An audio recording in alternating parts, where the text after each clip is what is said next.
how to set the notification pop-up style to brief or detailed on the Samsung Galaxy S25, S25 Plus, Ultra or Edge. First, tap on the home button to return back to the home screen.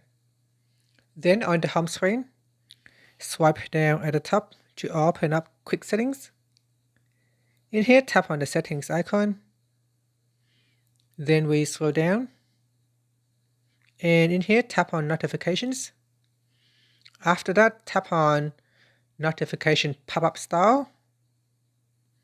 Then from here, you can choose brief or detail. And that's it. So if you choose brief, there are more settings that you can set. You can set apps to show as brief. You can choose which apps can make use of the brief features, or you can select all apps. You can also choose edge lighting style. So here we can set the lighting style. And you can choose color by keyword or show even while screen is off. So that is for the notification pop-up style. Finally, tap on the home button to return back to the home screen. Thank you for watching this video. If you find it helpful, please like and subscribe to my channel for more videos.